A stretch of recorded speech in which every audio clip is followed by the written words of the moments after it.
श्री गणेशाय नमः। नमस्ते महादेवाय। सभी श्रद्धालुओं को नमस्कार। आज हम सभी इस शुभ सावन महीने में एक विशेष सभा में एकत्र हुए हैं।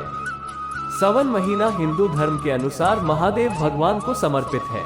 यह मान्यता है कि इस महीने में महादेव भगवान की पूजा अर्चना करने से हमें उनकी कृपा प्राप्त होती है और हमारे जीवन में सुख शांति की प्राप्ति होती है। सावन महीना ज्येष्ठ मास के बाद शुरू होता है और श्रावण मास में पूरा होता है।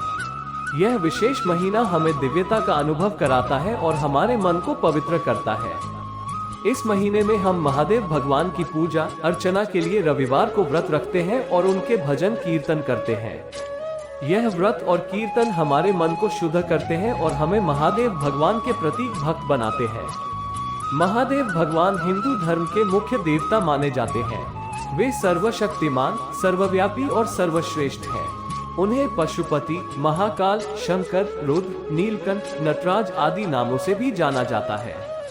वे भक्तों के द्वारा शिवलिंग की पूजा की जाती है, जो एक पवित्र प्रतीक है और उनके सामीप होने से ही हमारे दुख दूर होते हैं। शिवलिंग में भगवान शिव की आत्मा स्थित होती है और हम उन्हें आसानी से प्राप्त कर सकते हैं।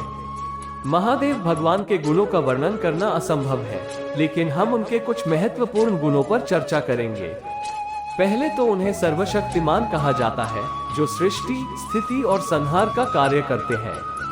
उन्होंने ब्रह्मा, विष्णु और महेश को त्रिमूर्ति रूप में सृजित किया है, जो सृष्टि, पालन और संहार के लिए जिम्मेदार है। दूसरे, महादेव भगवान को सर्वव्यापी कहा जाता है, अर्थात वे सभी स्थानों में मौजूद होते हैं। हम उन्हें मंदिरों में, पहाड़ों में, नदी तटों पर और अन्य पवित्र स्थानों में पूजते हैं। उन्हें वनों में भी ध्यान में जाता है। वे गिरिजापति हैं, अर्थात हिमालय के राजा हैं। उनकी तपस्या और ध्यान का परिणाम स्वरूप वहां पर्वत श्रृंग में स्थित है, जहां से गंगा नदी बहती है। वे मां गंगा को अपने जटे में स्थान देकर उनकी विशेष सुरक्षा करते हैं। गंगा नदी मानवता के लिए एक महत्वपूर्ण स्रोत है और वहां निवास करने वाले लोगों के लिए यह एक पवित्र स्थान है। तीसरे, महादेव भगवान को सर्वश्रेष्ठ कहा जाता है। वे सभी देवताओं में सर्वोच्च हैं और सभी संपूर्ण विश्व में महत्वपूर्ण स्थान रखते हैं। उन्हें जगदीश्वर, जगन्नाथ, महेश, उमापति, गौरीशंकर, वैद्यनाथ आदि नामों से भी जाना जाता है। वे संसार के समस्त धर्मों के आधार और प्रेरक हैं। महादेव भगवान का एक विशेष रूप नटराज है। नटराज का अर्थ होता है नृत्य करने वाला भगवान। वे नृत्य करते हुए संसार की सृष्टि, स्थिति और संहार का कार्य करते हैं।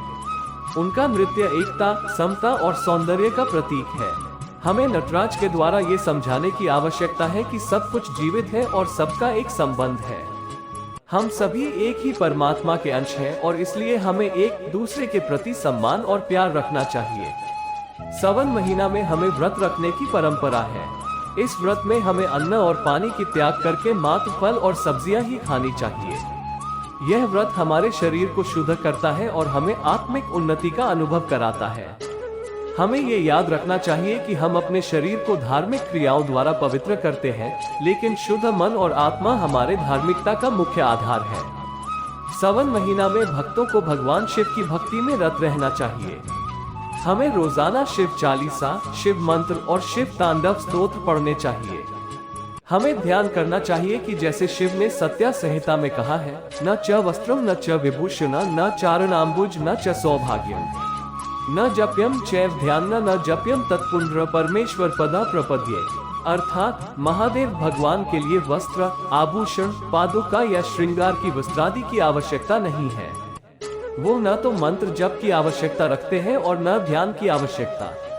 सबसे महत्वपूर्ण बात यह है कि हम परमेश्वर की आराधना करें और उनके पाद में शरण लें। भगवान शिव की भक्ति के अलावा हमें दूसरों की सहायता करने और सेवा करने का भी अवसर मिलता है। हमें धर्म, न्याय और सत्य की रक्षा करनी चाहिए। महादेव भगवान ने सदैव न्याय और सत्य की रक्षा की है और हमें भी उनकी इस परंपरा को जारी रखनी चाहिए। आखिर में सावन महीना हमें संतोष, आत्मविश्वास और सामर्थ्य का आभास कराता है। हमें ये ज्ञात होना चाहिए कि महादेव भगवान हमारे साथ हमेशा हैं और हमें सदैव समर्थ बनाए रखते हैं। हमें उनकी शरण में आना चाहिए और उनके मार्ग पर चलना चाहिए। सभी भक्तों को धन्यवाद। सावन महीना हमारे लिए एक अद्वितीय और पवित्र समय है। हमें इस महीने के दौरान महादेव भगवान की भक्ति में रत रहना चाहिए और उनके गुणों को अपने जीवन में समाहित करना चाहिए। महादेव भगवान की कृपा से हमें शक्ति, सौभाग्य और आनंद प्राप्त होगा। धन्यवाद। जय भोलेनाथ।